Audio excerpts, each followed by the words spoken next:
আসসালামু আলাইকুম রাহমাতুল্লাহ।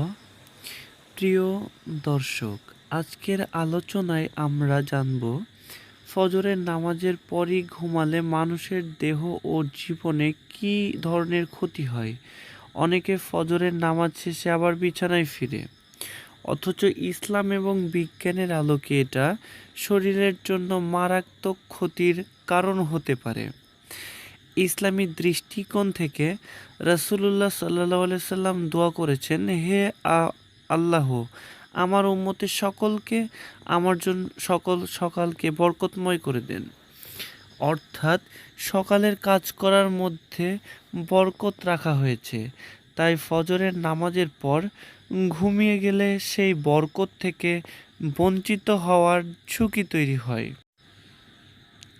বৈজ্ঞানিক বিশ্লেষণ অনুযায়ী ক্ষতি: দেহঘড়ির বায়োলজিক্যাল ক্লক ব্যাঘাত।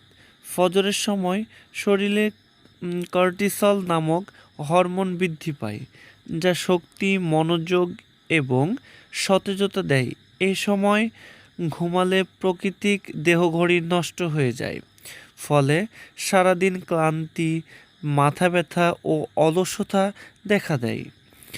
হজম শক্তি ও বিপাকক্রিয়ার ক্ষতি: সকালে আলো শরীরের ভিটামিন ডি উৎপাদন করে, হজম ও মেটাবলিজম সক্রিয় করে, কিন্তু ফজরের পর ঘুমালে সূর্যের প্রথম আলো থেকে শরীর বঞ্চিত হয়, যার ফলে হজম দুর্বল হয়, ওজন বৃদ্ধি ও পেটের সমস্যা দেখা দিতে পারে।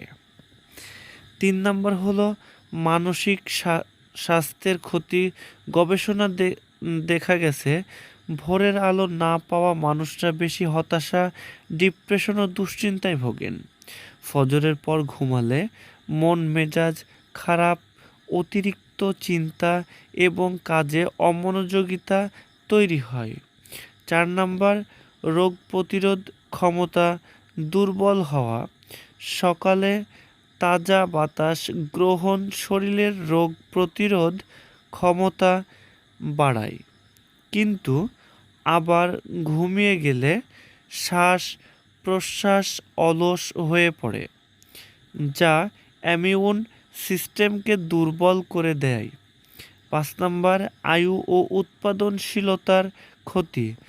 গবেষণায় বলা হয়েছে, যারা সকাল সকাল কাজ শুরু করেন তারা দীর্ঘজীবী ও সুস্থ থাকেন, আর যারা ফজরের পর ঘুমান তারা কর্মক্ষমতা হারিয়ে ফেলেন এবং আয়ুর ওপরও নেতিবাচক প্রভাব পড়ে।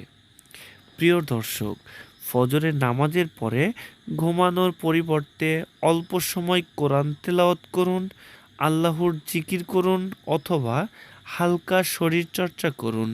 এতে দেহ থাকবে সুস্থ, মন থাকবে প্রশান্ত, আর রিজিকে আসবে বরকত। আসুন আমরা সবাই চেষ্টা করি ফজরের পর আর না ঘুমিয়ে সকালকে কাজে লাগিয়ে নিজেদের জীবনকে বরকতময় করে তুলতে। আল্লাহ আমাদের সবাইকে সঠিক বুঝ দান করুন। আসসালামু আলাইকুম ওয়া রাহমাতুল্লাহ।